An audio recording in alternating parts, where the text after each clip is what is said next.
Support for this show, Politics Done Right, comes from politicsdoneright.com, publishers of How to Make America Utopia, Take Away the Economy from Those Who Rigged It, As I See It, Class Warfare, The Only Resort to Right-Wing Doom, It's Worth It, How to Talk to Your Right-Wing Relatives, Friends, and Neighbors, and other books written by Egberto Willis. Welcome to Politics Done Right. Recently, I was honored to be on the Latino Media Collective with host Oscar Fernandez at radio station WPFW in Washington, D.C. We were met with Michael Fox, who's a producer doing some work on documentaries covering Panama and many other Central and Latin American countries. I want you to listen to this particular discussion because it tells much, commemorating the 35th anniversary of the United States invading Panama, the country of my birth. This was a very informative piece that we did here, and I hope you get as much out of it that we tried to actually put into it. But check this out, and we'll take it on the other side.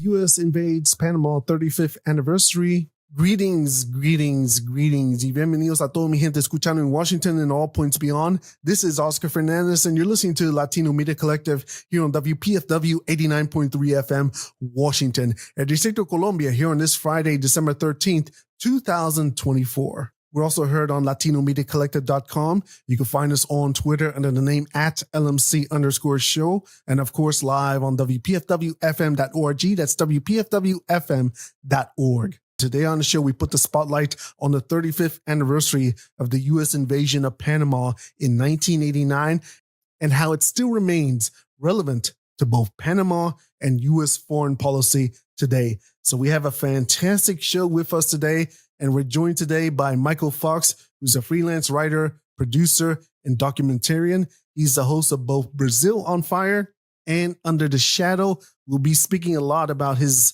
episode on the U.S. invasion of Panama. But Michael Fox, welcome back to the show. Thank you so much. I really appreciate it.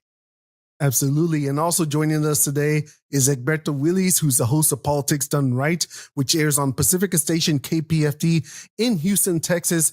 He's also an Afro-Panamanian who has his own insights to what we'll be discussing today. So welcome back to the show, Egberto Willis. It's always my pleasure to be with you, Oscar. I love your program and I love what you're doing in the community. Thank you very much. I really appreciate it. So I'll be honest with you guys. It's hard to know where to begin with a story like this that is as vast as it is in terms of its human toll and criminality.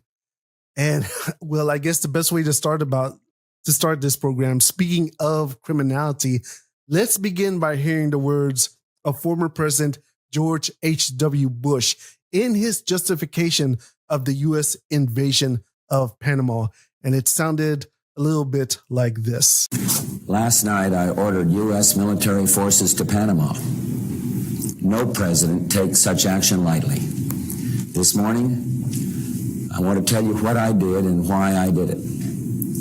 For nearly 2 years, the United States, nations of Latin America and the Caribbean, have worked together to resolve the crisis in Panama. The goals of the United States have been to safeguard the lives of Americans, to defend democracy in Panama, to combat drug trafficking, and to protect the integrity of the Panama Canal Treaty.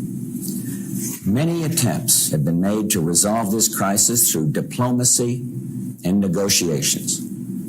All were rejected by the dictator of Panama, General Manuel Noriega, an indicted drug trafficker.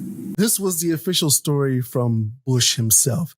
Now here's a clip from Under the Shadow, produced by Michael Fox. The largest U.S. invasion since Vietnam, the first U.S. military action since the fall of the Berlin Wall 1 month before, the testing ground for the Iraq wars.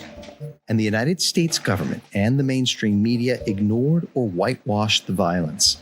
The story told to the American people was that of a tremendous success, the liberation of the people of Panama, all in the name of democracy and the so-called war on drugs. To defend democracy in Panama, to combat drug trafficking and to protect the integrity of the Panama Canal Treaty. So that was a clip from Under the Shadow, the U.S. invasion of Panama in 1989. And I just have to say, it kind of blows my mind still that we are now this month, this December, on the 35th anniversary of this invasion. I was just turning 11 when this happened, so I'm showing my age here.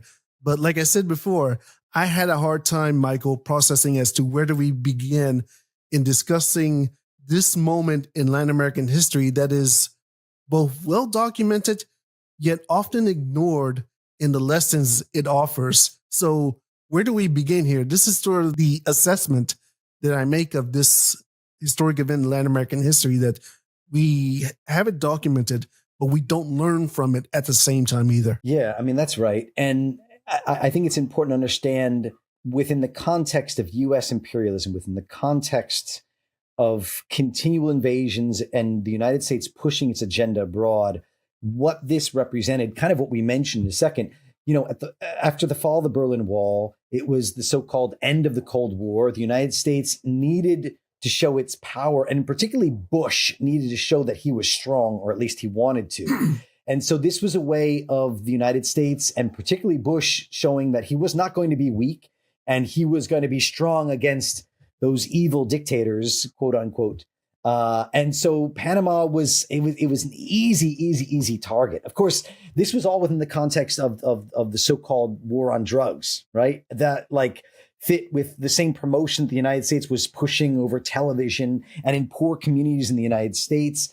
And so abroad, it was an easy frame to shift away from the Cold War and to continue with the messaging of saying the United States, oh, it's no longer the Cold War, but now it's the war on drugs. And so it's an easy way for the United States to be able to use that as a wedge to continue to push hard against anybody it wanted to. I mean, they're still using the same thing anywhere, right? We've seen it in Plan Colombia. We've seen the war on drugs throughout Central America, throughout Mexico, all throughout. I mean, it's been the same discourse we've been using over the last decades, right? And so this was an easy target. Again, also Manuel Noriega, remember, this was a former U.S. asset. Like, he was literally on the payroll. And the only reason why the United States didn't like him anymore because he was playing many different sides.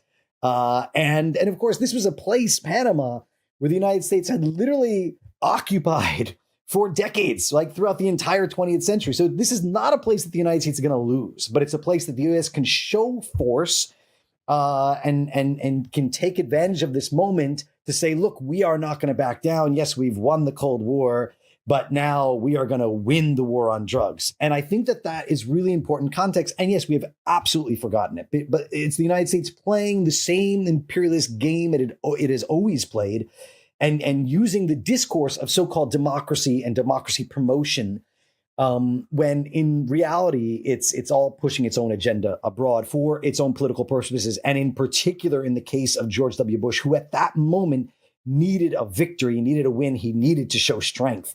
And this is how he did it. Yeah. Noriega can be argued as almost the original Juan Orlando Hernandez. But even then, that's sort of a misnomer, because there have been plenty of Noriega and Juan Orlando Hernandez type figures throughout Latin American history in the 20th century alone. Egberto Willis, you're an Afro-Panamanian. I know this hits near and dear to your heart, especially on this 35th anniversary.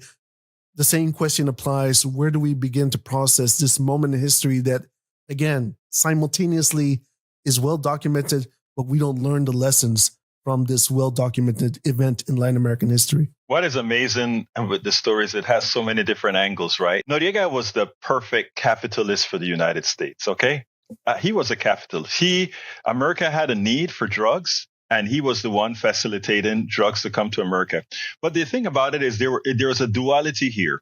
The purpose of the invasion wasn't solely about that colonel or whatever he was getting shot in Panama City. It wasn't necessarily about drugs. As Michael just said, it had a lot to do with power. They wanted to make sure that Noriega remained the puppet of the United States and do whatever they wanted. They wanted him to invade Nicaragua. They said no. They wanted him to stop they then used the drug as a pretext to come in. But the other side that is so disconcerting, and I tie a parallel between this, and I don't want to change your subject, but even with Gaza, we cannot tell Israel to stop bombing you know what out of Gaza, when what Bush did in Panama was to level Chorrillo, a place filled with Panamanians who looked like me, as well as Colon. He spared everything else. I mean, there were other places that, assuming you really wanted to protect yourself against folks, there was no reason to go into not Marañón, but Chorrillo and Colon the way he did. It just showed a disregard for humanity, just like Israel has shown a disregard for humanity in Gaza. But I tell you further, they did the same thing that they've done all over the place. They used that invasion as well as another purpose to test new weapons systems. So that one invasion was not only devastating to Panama, but it showed the inhumanity of what we call our military that we use as an example around the world. We don't have the moral character at all to put down anybody who goes to war. That war was unnecessary. It was terrible. And to get one man, the UN says 1,000 people, I believe it was what they said. The UN said 4,000. America said 1,000. But we know how the tenements are laid out in Colon and Chorrillo was a hell of a lot more than that got killed out there. I have to say that the comparison between Panama and Gaza is really not off the subject, because as a matter of fact, one of Michael's guests on Under the Shadow actually made the comparison between Panama and Gaza today. And as a matter of fact, I have that clip here, and well, let's take a listen.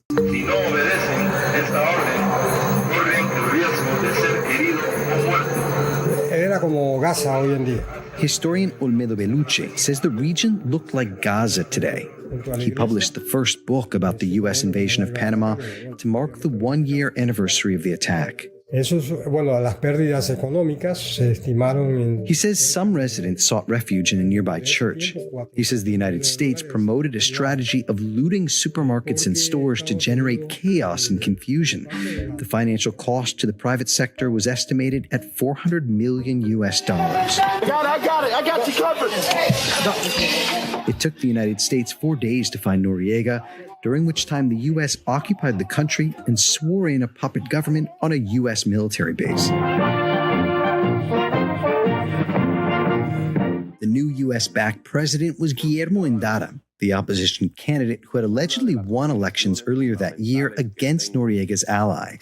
So General Noriega, the de facto leader of Panama since 1983, had canceled the vote. Professor Olmedo Bellucci explains that although Endara had participated in the elections, his was a puppet government because he was sworn in on a U.S. military base while the country was under invasion. So that's another clip from Under the Shadow discussing the 1989 U.S. invasion of Panama. And I'll begin this question here with you, Egberto, because Michael mentioned here the issue of chaos and confusion by the U.S. military. Since you had family down there during that time, I'm curious to know if you could give us a few further examples of the chaos and confusion that was created during that time period.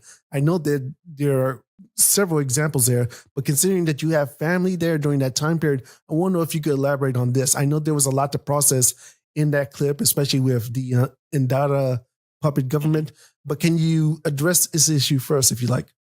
Let me tell you, and this is very interesting. Most people don't know this. Our money in Panama is called the Balboa, but the Balboa is indexed directly to $1. And so we don't even print the Balboa hardly. We just use the American dollar. And the way that Bush started to come after Noriega to try to get the government to topple is that he stopped all dollars from circulating into Panama's banks. So therefore, people had no money. They got paid. Now, the only people that had dollars were the people who worked for the Canal Zone. Luckily, my father had worked for the Canal Zone for some time, and his retirement money was going into his particular account. and they had dollars. So the Panamanians who worked for the canal, they were like kingpins, right? Because they could go into the town and people would pay premiums for using those dollars. So people suffered. Commerce really came to a halt. People used IOUs, pieces of paper that says, I owe you this and I'll pay you when the situation gets better. So it was utter chaos. So on the economic side, before the invasion actually occurred, there's a whole lot of mental angst that the people were going through, both economically.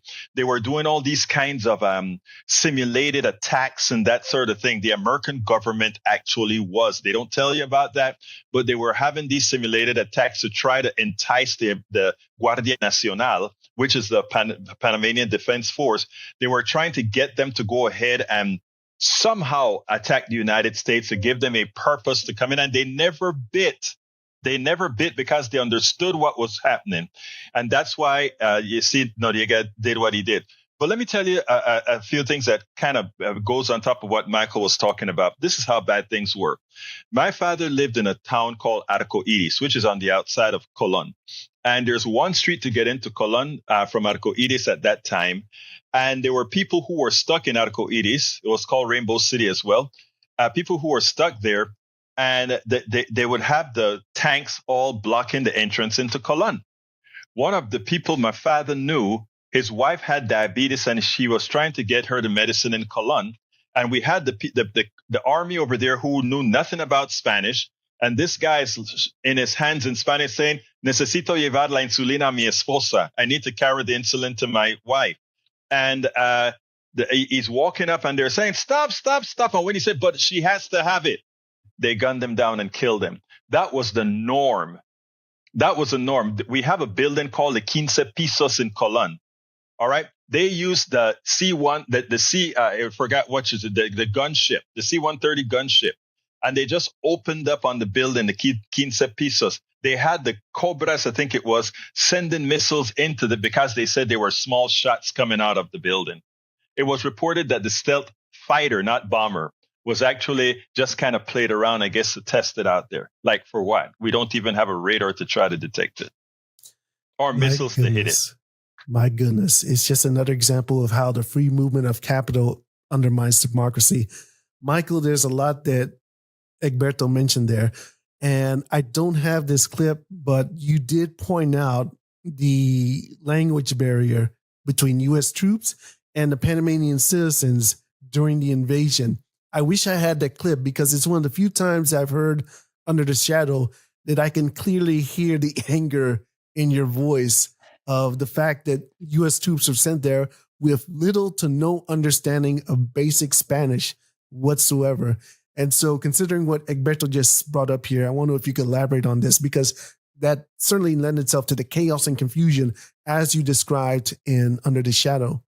It's just so disrespectful. I mean, doing an invasion is disrespectful, right? Doing an invasion is terrifying, but particularly an invasion in a country that they've already occupied for, at this point, 80 years. And the fact that they don't even, like, the people there can't even speak Spanish. There's a couple of clips in videos that I used in Under the Shadow, I think that you were mentioning, Oscar, in which the guys are trying to get somebody to leave their house, and they're screaming at them in English, you put your hands up, come out, with your hands up.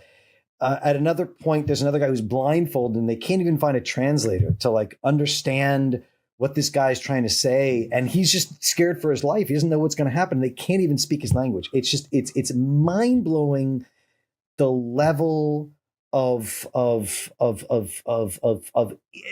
not being prepared for something this level, something this shocking.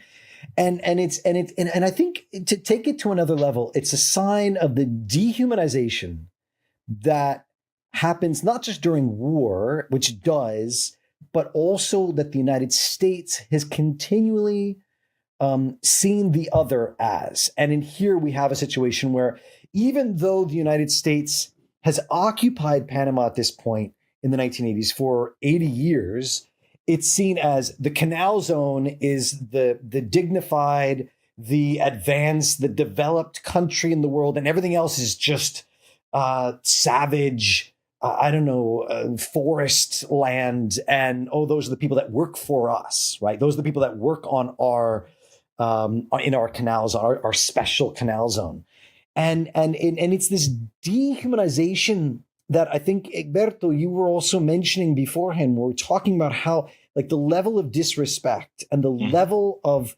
whereas someone is saying, listen, my wife needs insulin, and there's not even an understanding of, maybe there might be, they're not treating other people as humans. They're treating them as or enemy, or as literally just pawns, just this things that we can just do away with because we can do anything we want to.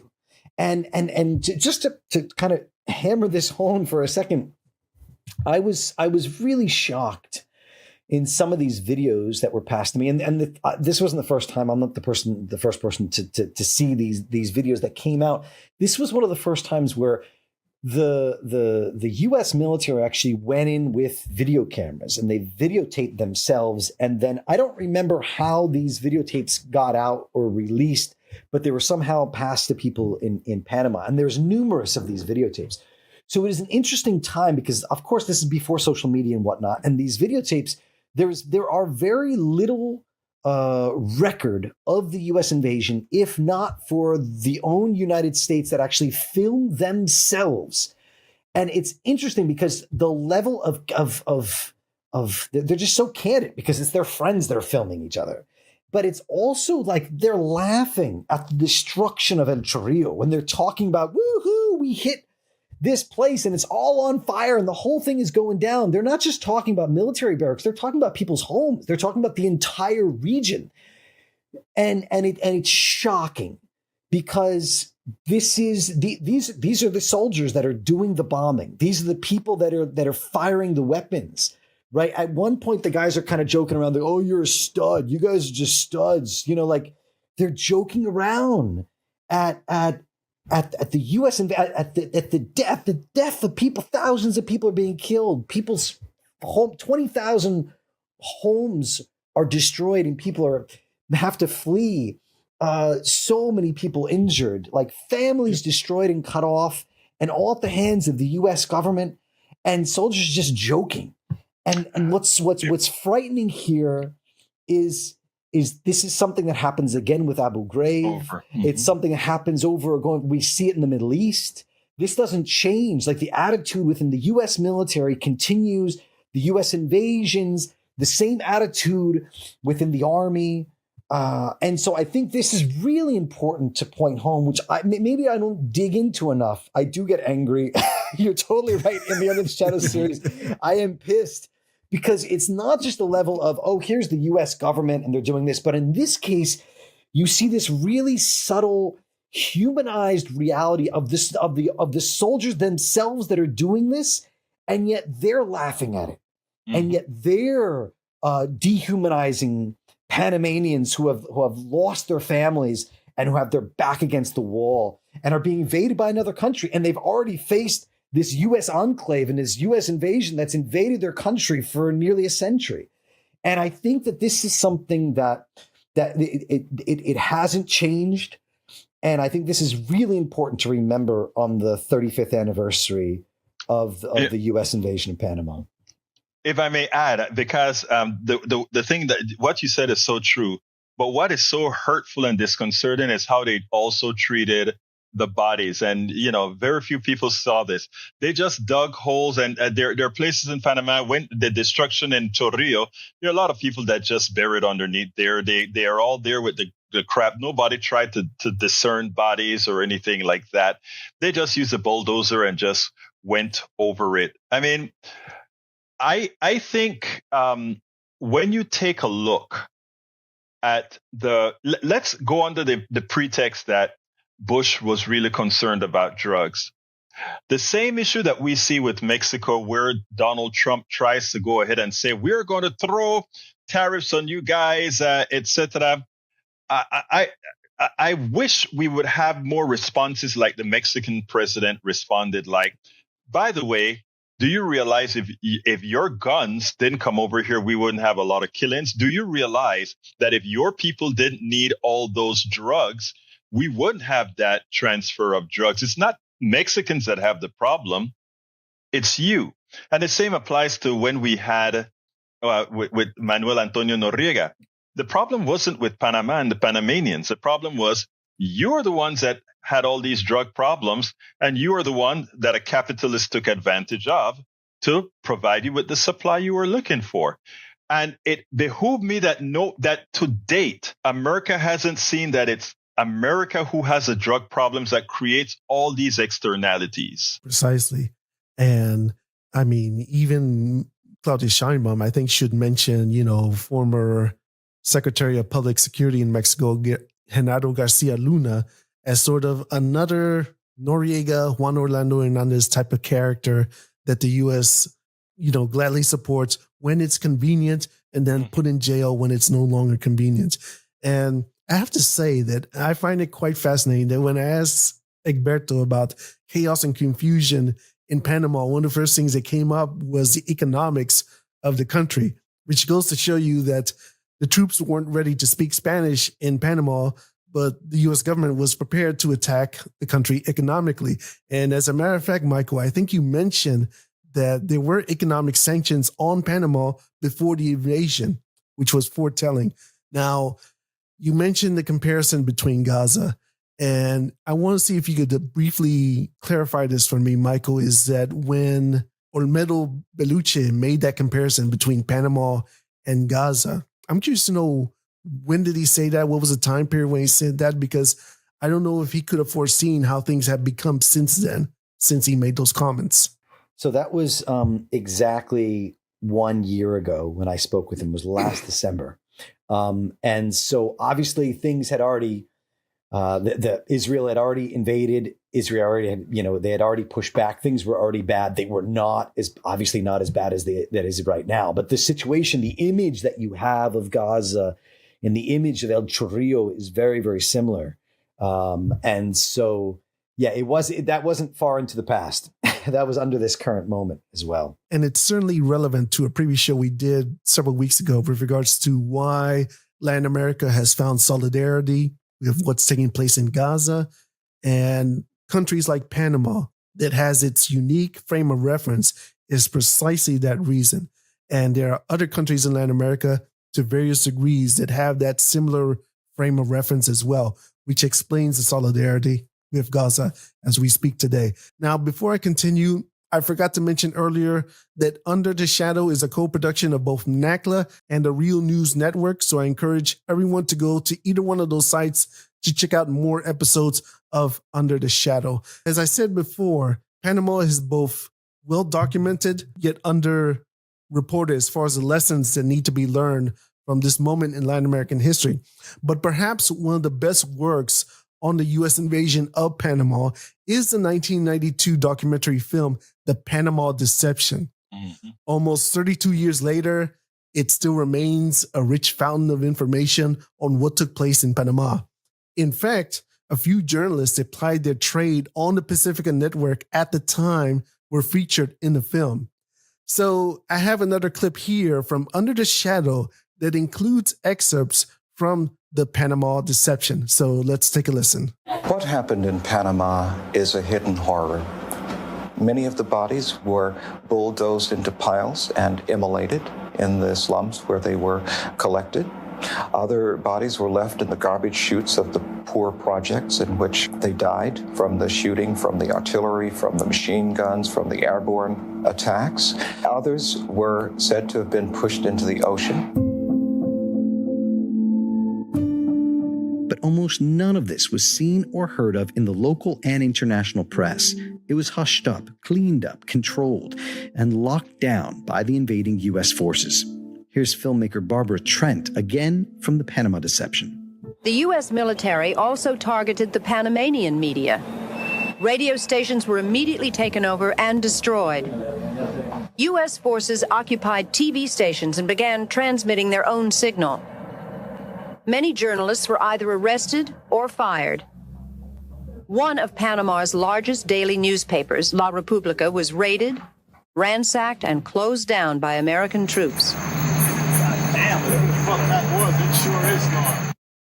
So that's another clip of Under the Shadow, which includes clips from the Panama Deception, the 1992 documentary film.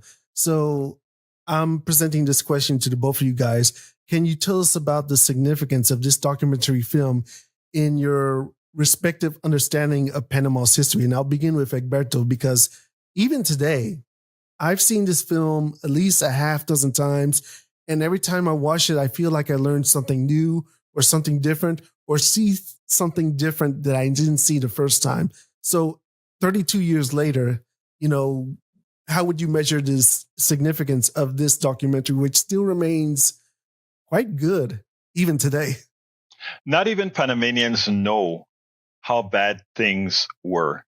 I mean, in fact, you would find Panamanians today who worked for the Canal Zone, who actually supported what the Americans did in Panama. Again, the same kind of deception. I mean, I look at the same kind of deception that occurs with MAGA in the United States is the kind of stuff that you have with a lot of the Pancanal workers in Panama.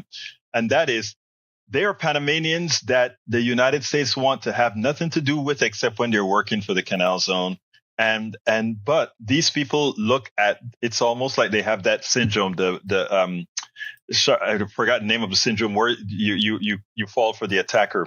Look, I think we have to first realize that Panama wasn't even Panama. Panama was Colombia. And not until America wanted to build a canal did they allow, quote unquote, rebels to create Panama. Okay.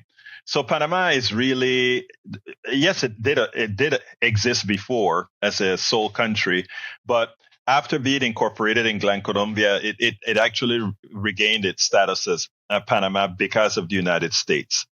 And if you take a look at what people believe there today, you still wouldn't find the angst that one would expect against the United States for that invasion that one would expect. It's only the elitists, if they would like to call the lefties the elitists, that look at it and say, well, that is what occurred was really a crime of, an international crime.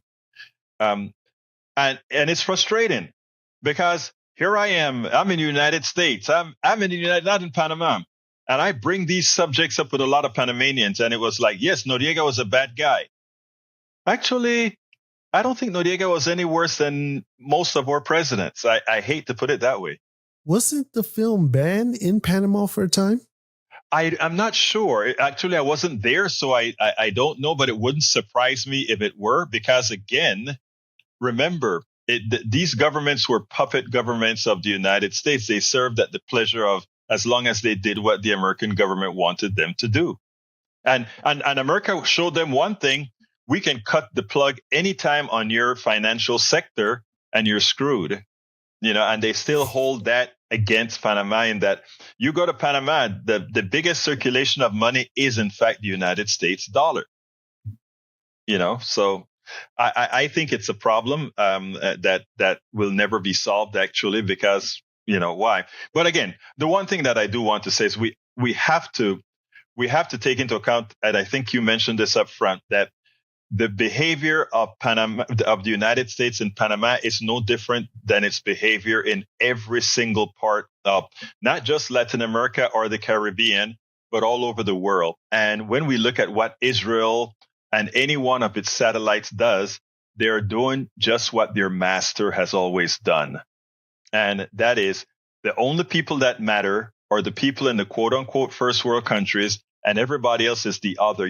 There's a problem when Colin Powell called what occurred in Panama with dead Panamanians collateral damage. Yeah. Collateral damage.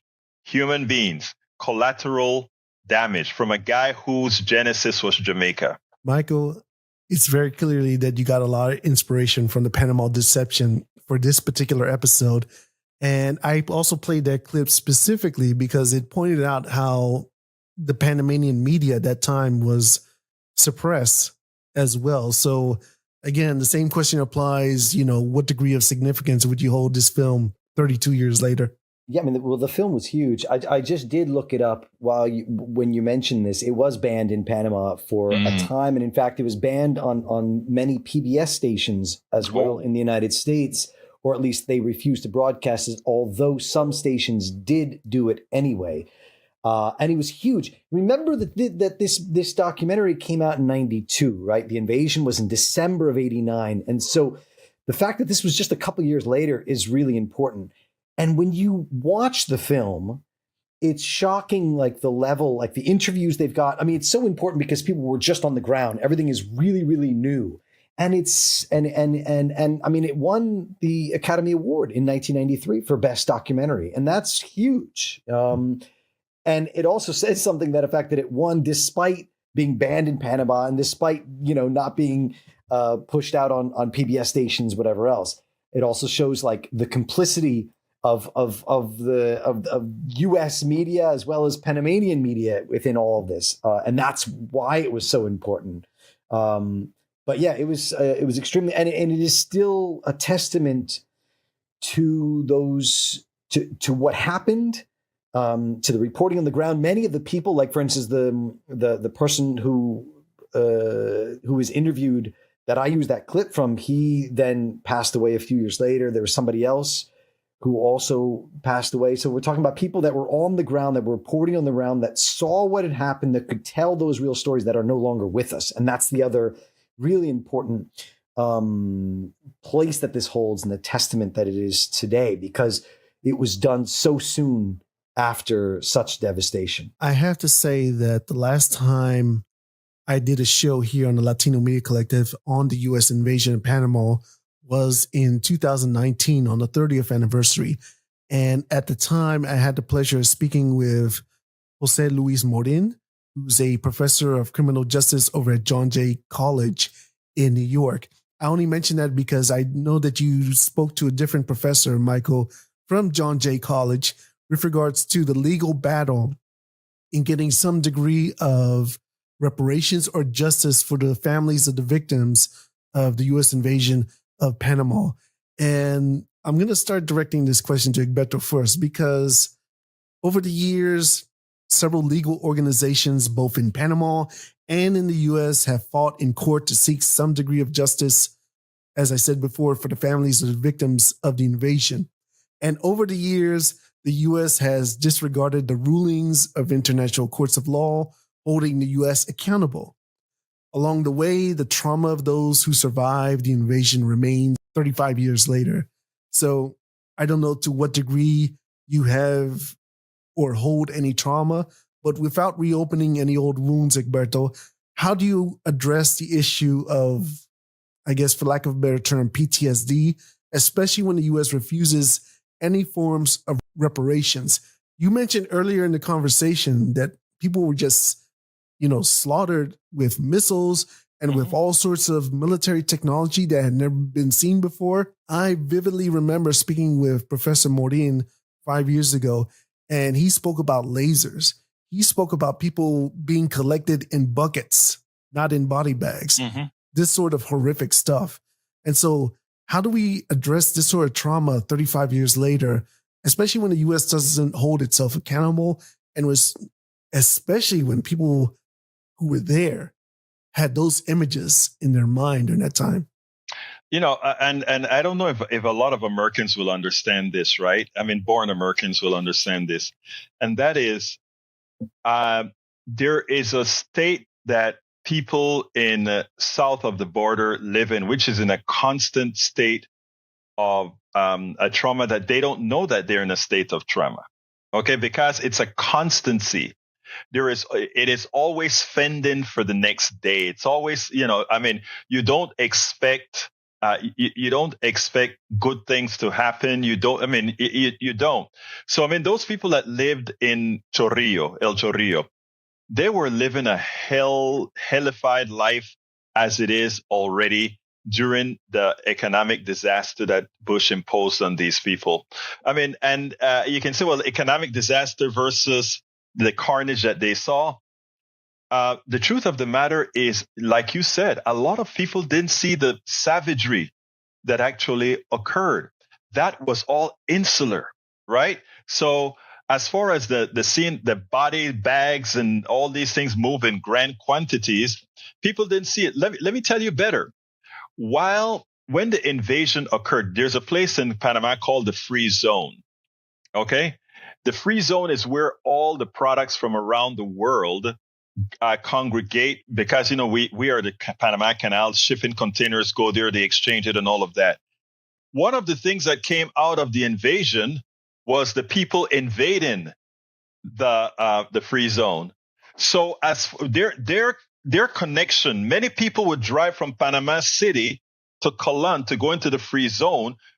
Corporate guys would go into the Free Zone to loot, because that's a massive amount of products from around the world. So to them, their vision of this invasion wasn't the vision of the carnage that was within Chorrillo or was within the tenements in Colón. Everything else was fine. And so that trauma, yes, would be there. And I can only speak to the immediate folks that I know that didn't go through it. I can tell you about my father running under the bed as they stayed with the helicopters up top and the missiles were going into Colón. I can tell you about that. But after that was over, my father came and visited me yearly. And I mean, he would tell the stories every day, but it was a story. But the biggest story was what happened in the Free Zone for a lot of these people. What happened with the looting, because at once they got at the plutocracy, right? So it's a complex, I guess I have to say it's very complex what really occurred in there. As far as the PTSD, yes, there would be that, but I don't think it would be as big as we would look at it from an American point of view. It's certainly a Pandora's box that you can't really measure on a piece of paper or on a graph or a chart, but yet it's there. It's still relevant. And it's precisely the sort of thing that people fight the legal fights that they have almost 35 years later.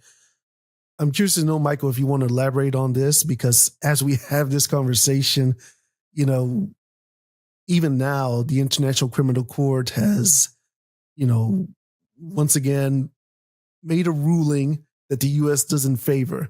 And it just shows you how the legal battle is really against the people at the grassroots level trying to fight the good fight to try to find some degree of justice. And towards the second half of this particular episode of Under the Shadow, you addressed that as well, correct? Yeah.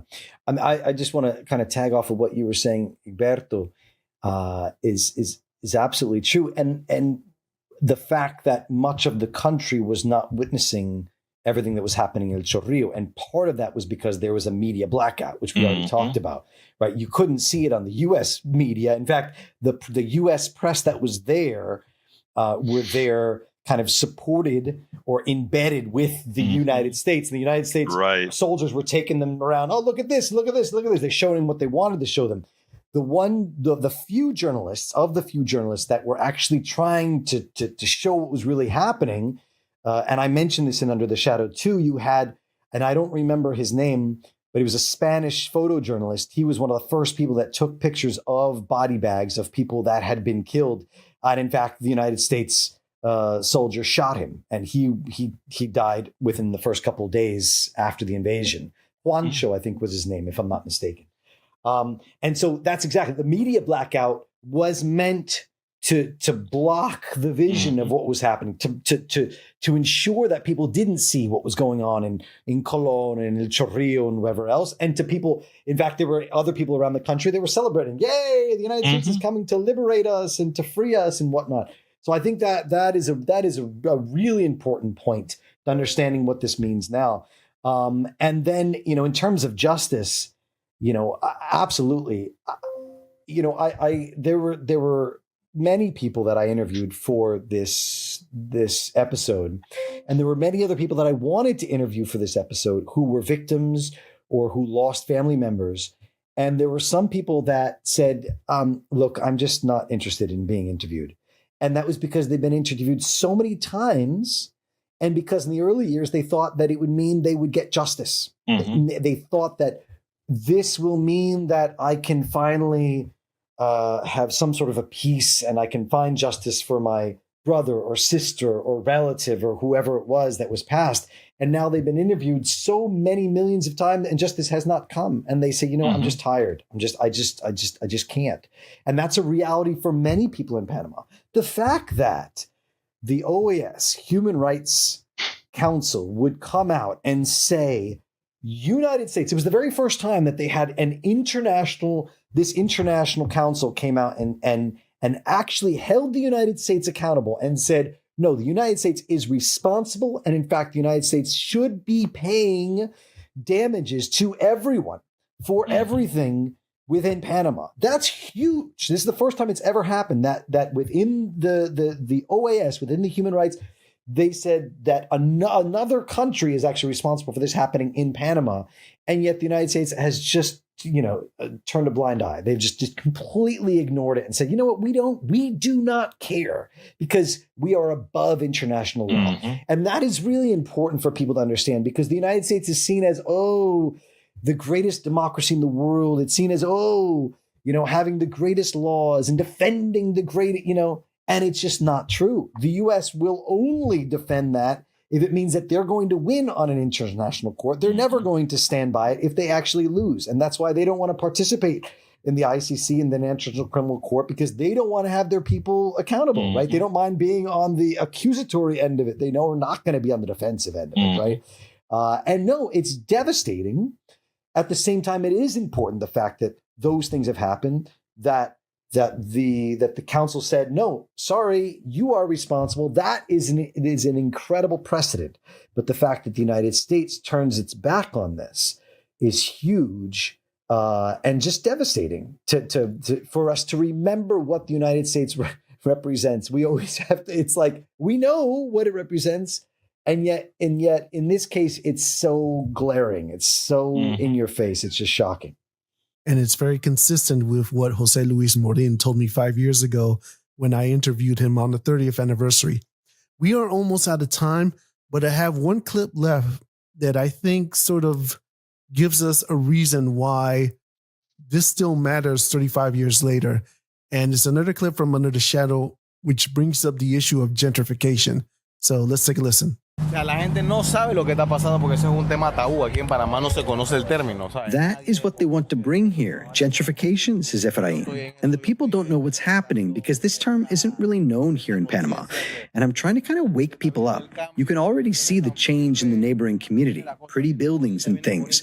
And then you come here and things are kind of falling apart, he says. Porque al final del día la gentrificación. Because at the end of the day, gentrification isn't just a process of urban displacement, but of degrading a region enough to put social pressure on the community itself so that it has to leave, he says. Te quitan todos los recursos primarios. Efrain explains that public transportation, schools, trash pickup, and basic services have been gutted in El Chorrillo in recent years. He says it's all part of a push to force people to leave so real estate prices will tank and developers can move in to cash in big. Efrain says his tours are a way of trying to help revive the community's connection to the past. So the issue of gentrification seems like the best final question here as to why the U.S. invasion of Panama still matters 35 years later. We have a few minutes left. I'll give a minute to each of you to tell me, why it matters, segueing from that, why it still matters 35 years, the U.S. invasion of Panama. Michael? Yeah, I mean, the legacy is devastating. And again, we see the destruction of El Chorrillo in order to, but this time to push in developers and big businesses and everything else. And I want to even connect this even further into the past. And, maybe Egberto might want to speak to this a little bit, but the whole idea of the U.S. occupation of the Canal Zone, it was creating a segregated apartheid system, right? That goes back to the beginning of the 1900s. I mean, this is the legacy, and this is what the U.S. invasion comes out of. And you can't piece one thing and separate one thing from another. It's all intertwined, right? So it is devastating. The legacy is devastating, and the history of what the United States has represented. Look at the system that it tried to export abroad in Panama. It is shocking.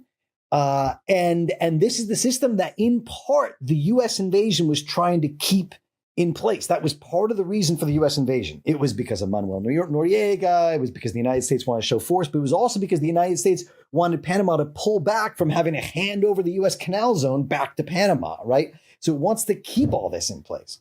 So it's shocking and it's devastating, and we need to remember this legacy today and continue to fight against it. And that explains why there's a second episode exclusively on the Panama Canal. So, Egberto, you got the last word. Yeah, let me just tally on apartheid in the Canal Zone. The Canal Zone had the Panamanians living in one place, the Americans living the next. Panamanians had substandard housing. The Americans had very great homes, etc. It had its own police department, judgeship, everything in the Canal Zone that had two laws in one country. When it comes to El Chorrillo and gentrification, remember this. El Chorrillo is right next to what's called La Cinta Costera. That is the highway that follows the coastline. Beautiful area, skyscrapers, everything. The first few blocks is high price. Everything is great. And behind that is El Chorrillo. Yes, they would like to get rid of that. The same thing is happening in Colón. Colón is on the Atlantic side. Colón, Portobelo, all these different coastal towns that they want to turn into resorts or whatever. The only thing that they always forget is how ingenious Panamanians are. They don't give sewage, they create their own sewage system. They don't give water, they create their own water system. So it's hard as hell to move these people out of these areas because of how resourceful they are. And you know who aren't resourceful? Developers. They need the U.S. government and the military to go ahead and dump people out, like what Netanyahu is doing in Gaza to create waterfront property. They turned Chorrillo into close to waterfront property, and Colón and Portobelo and all these places that border the ocean into great resorts for all the people that are willing to pay. Yes, the invasion was terrible, but it also serves multiple purposes. Invasions always do that, don't they? You blow stuff up and new things come about. I could tell just by looking at you guys that we could continue this conversation but for another hour, but it lends itself to why this is still a relevant story 35 years later. So with that said, we've been speaking with Michael Fox, who's a freelance writer, producer, and documentarian, the host of both Brazil on Fire and Under the Shadow, which are co-productions of both NACLA and the Real News Network. I encourage everyone to listen to both episodes on Panama to get a better understanding of Panama from Under the Shadow. Once again, Michael Fox, is always fun. It's always a pleasure. Thank you for being on the show with us. Thank you so much, Oscar. And thank you, Egberto. It's been a pleasure to be here. That's right. We've also been speaking with Egberto Willis, who's the host of Politics Done Right, which airs on Pacifica Station KPFD in Houston, Texas. He also has a YouTube channel of the same name. Again, always fun, always a pleasure. Thank you for being on the show with us, Egberto Willis. Look, first of all, it's always my honor to be on the program with you, Oscar. And it was also an honor to meet Michael Fox for the first time. So thank you so kindly, and thank you for the work both of you are doing. I've been talking about the independent media is what's going to be necessary going forward, not only in America, but throughout the world, because the plutocracy owns it all. Thank you guys for what you do. Yeah, absolutely. You got it. And with that said, that is it for today's show. You can follow us on LatinoMediaCollective.com. You can follow us on Twitter under the name @LMC_show. And of course, live on WPFWFM.org. Once again, this is Oscar Fernandez saying thank you very much, everyone, for listening to the show. That's it for today's show. Adios. Nos vemos. Ciao. Let's go to Alan. Come on in, Alan. How you doing? I'm doing fine. Talk to me. Yeah, I had a United Dual Complete PPO, and somehow I got switched over to Advantage HMO. Mm-hmm. And let me explain that to you, sir, because we covered this before, and one of the and I want everybody to hear your story. I want everybody to hear your story. The government allowed, and hear me closely, everybody that's listening. And this is where we need to fight government to say, stop carrying the water for these insurance companies, these private companies, and protect Americans. You may not have noticed it, Alan, but you got a piece of mail 90 days before they made that switch, telling you that you would be placed from Medicare into Medicare Advantage. All right, because you were signed up with a company that does both Medicare and Medicare, meaning the Medigap, as well as Medicare Advantage. And they have the right, the government gave them the opportunity to put you into their Medicare Advantage plan and give you 90 days to opt out. If you don't opt out within those 90 days, I think it's 90 days now. If you don't opt out within those 90 days, you're stuck with Medicare Advantage. What I would do is I would go to if that's not what you want, which I hope it's not, I would go to the company who gave you that Medicare Advantage PPO, let them know that you did not receive that mail at all, and to put you where you want to be. Is that understood? That's what I did. And what did they do? Put me back where I was. Excellent, excellent, excellent, excellent, excellent. You did the right thing, but I hope others that are listening today, Alan, use yours as a learning experience, because it is very important, sir. Well, Anything else? If I don't want what I don't want, I don't want it. Say that again? I was saying, I didn't want the advantage, so why should I take the advantage? Exactly. So I called them up and told them, put me back in the PPO, dual complete, and leave me alone. Thank you. Thank you. That is what we need all our seniors, our people over 65 to do. You did the right thing, sir. Well, I know that. All right. Good. Well, thank you. I am so happy you've been listening, brother. But look, thank you so kindly for your call, brother Alan. And, you call back anytime you want to, okay? Thank you. You keep doing what you're doing. It's good. Thank you, brother. You have a wonderful day. Support for this show, Politics Done Right, comes from politicsdoneright.com, publishers of How to Make America Utopia, Take Away the Economy from Those Who Rigged It. As I See It, Class Warfare, The Only Resort to Right-Wing Doom. It's Worth It, How to Talk to Your Right-Wing Relatives, Friends, and Neighbors, and other books written by Egberto Willis.